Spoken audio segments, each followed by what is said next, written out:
kind of an elbow right there just before you get to Cinderella. So best spot for me to set up was right north of Scott Carpenter, and that's where I sat on these days. I did it in city vehicles, I did it in my own personal vehicle. As a matter of fact, last Friday, I had the opportunity to bring my Jeep to work, and I sat out there and brought my Jeep for a couple of hours with a radar gun and just tracked how many cars and how fast they did. So the results of that, and I'm going to use some round numbers here. If you want specifics, I did go out to 4 decimal points on all of this. 70% of the vehicles of the 930 that passed by me during the survey were traveling at or below the speed limit.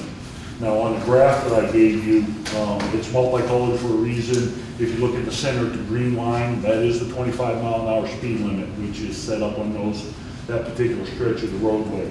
The blue lines to the left go down 1 mile an hour all the way down to 12. 12 may seem to be an odd number to start at. Why not start at 10 or 1? The particular model of portable radar gun that we have doesn't register anything less than 12 miles an hour. So you could be coming at me at 10 miles an hour, and it's not going to register your speed until you hit the 12th mile, and then it goes upward from there. So of the 931 cars that passed through that section of the road, 70% were at or below the speed limit. The remaining 30% were above the speed limit, with 28% being between 25 and 35 miles an hour, and 2%, or more precisely 1.7%, were above 45 miles an hour. During, I'm sorry, 40 miles an hour, I'm sorry. During that time frame, I did catalog, like I said, one vehicle at 42, one vehicle at 40, one vehicle at 39, and one vehicle at 38. The bulk of the vehicles that pass through there are traveling at the speed limit or less. Now, where City Council, where you guys want to set the threshold as to what is acceptable, I'm open to suggestions on that. If you notice on the chart to the right of the green line, as we get higher in speed, the lines change from yellow to orange to red. I chose those particular colors because as police officers, we are set to use our discretion based on what we see, on whether or not we make the stop and whether or not we issue a warning or a citation. Each officer has his own particular set of standards. Like for myself personally, when I was a patrolman, I worked 9 miles. So I would give 9 miles an hour to the driver. Once you hit the 10th mile, that is where I performed the stop, and then depending on how far above the 10th mile, if you're at 15 or 20 miles, and depending on your reason for exceeding the speed limit, determine whether or not I get a warning or a citation. Some officers today do the 7 to 8.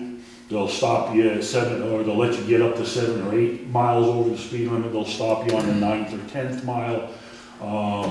I did see a number of years ago a report that I believe it was Channel 4 did on San Antonio, and they found out that most San Antonio officers do not initiate a traffic stop on the freeway until they hit the 15th mile. That's not something we generally do here in Kirby. Most of the officers right now are in that 6, 7, 8 miles, with the exception of school zones, because then any speed over 20 miles in a school zone, the officers will do the stop.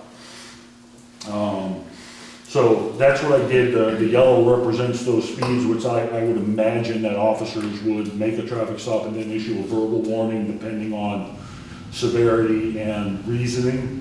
The orange ones where I would expect an officer to issue a written warning, and then the last few in red, I would be shocked if they were not given a citation for traveling that fast over the speed limit. But then again, as the police chief, we all know that I cannot dictate how many traffic stops they make, what they give. I can't say you will stop everybody at 10 miles an hour over the speed limit, you will issue a citation at 11. I cannot do that. And that stems from years and years of good old boy ticket fixing, okay, and quotas. And that is something that we do not tolerate at the police department.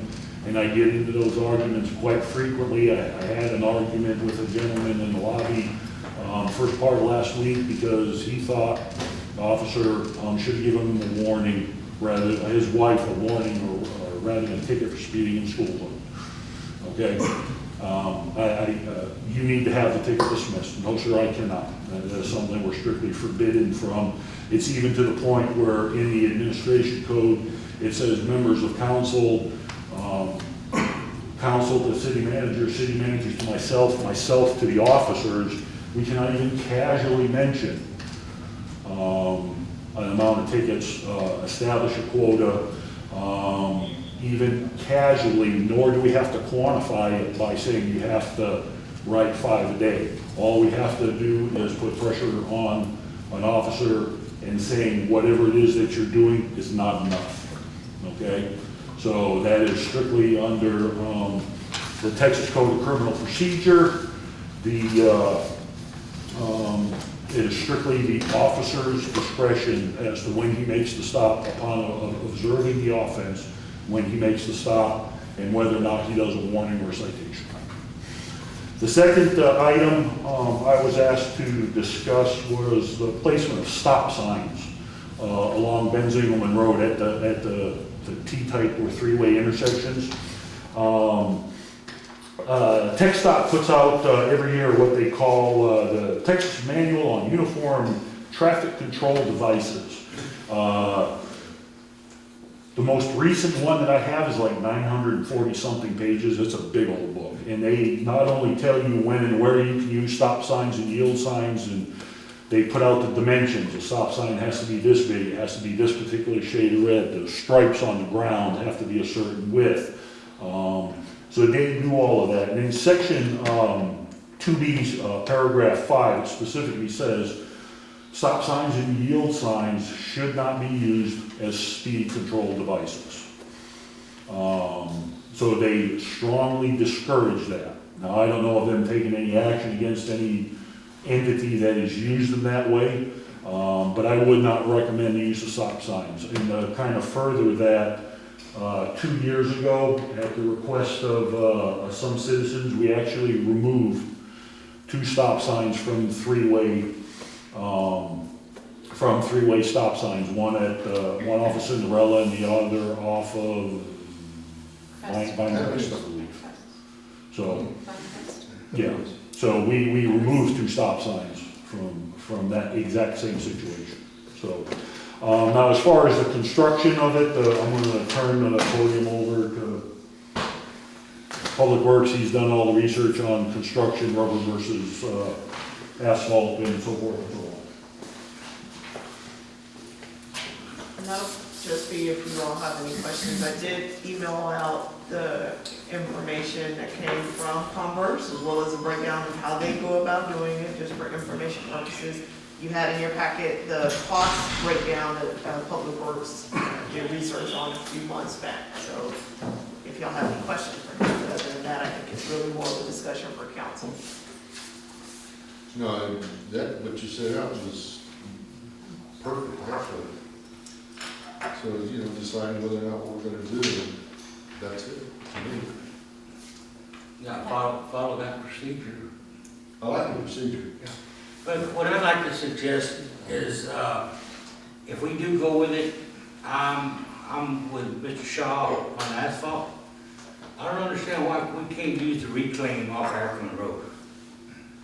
That's gonna save us a lot of money right there. We should have took the reclaim off of Ben Zingelman, but Gilbert gave me some excuse, which I know was wrong, but I know we can use it, and we should get it, not give it away, let them sell it.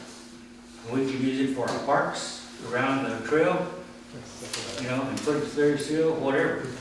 But, I mean, that would help us out a lot in cost, if we could get that reclaim and use it. I don't think we need a match, like Shaw said, but But I think we still need to research on it to see what's the right way to go, where to put them. You know. Mr. Ives, go ahead.